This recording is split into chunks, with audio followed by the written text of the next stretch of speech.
मी एक पोलीस मित्र आहे आणि माझा मुलगा प्रशिक भीमराव दामोदर हा नुकताच पोलिसात भरती झालेला आहे, मुंबई पोलीस म्हणून. सध्या तो सोलापूरला ट्रेनिंग करत आहे. तर प्रश्न पोलिसांच्या बाबतीत अनेक आहेत, ते नमूद करणे अशक्यप्राय आहे. पण दिल्लीपासून गल्लीपर्यंत व्यवस्थाच अशी बनलेली आहे की काही पोलीस 5-50ची पत्ती घेतही असतील. त्याची कारणे अनेक असतील.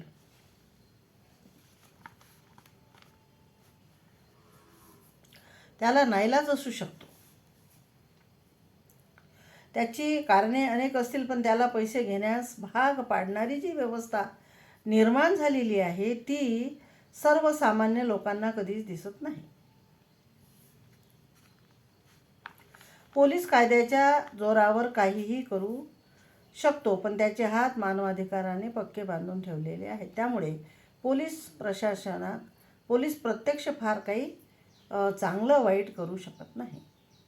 मग भ्रष्टाचार वाढला हे कसं ठरवायचं? पोलिसांच्या कमाईवर की मंत्र्यांच्या कमाईवर?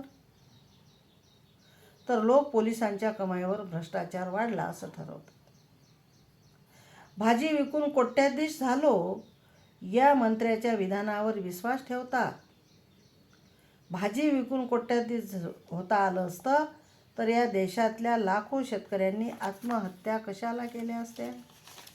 सांगा बरं, हे बरोबर आहे का? निवडणुकीपूर्वी कंगाल असलेला माणूस 5 वर्षात निवडून आल्यावर आपापल्या भागात श्रीमंत कसा होतो? असा प्रश्न मनाला पडूनही त्याचा काही एक उपयोग होत नाही. त्याचं उत्तर कुणी देत नाही व स्वतःलाही का कळत नाही. इथले पक्ष खुनाचा आरोप असलेल्यांना तुरुंगात, देशद्रोही म्हणून डांबून ठेवलेल्यांनाही पक्षाचे तिकीट देतात. निवडणुकीत विजयी होण्याची आणि शुद्ध होऊन पुन्हा पैसे कमावण्याची संधी त्यांना देतात. मोठ्या संख्येने असलेल्या पोलीस बांधवावर सहज टीकास्त्र सोडतात आणि हेही विसरून जातात की या सर्व बाबींचे त्यांच्या कुटुंबियावर काय परिणाम होत असतील. जनतेनं पोलिसांवर होणाऱ्या नाहक बदनामीचा विचार करायला हवा.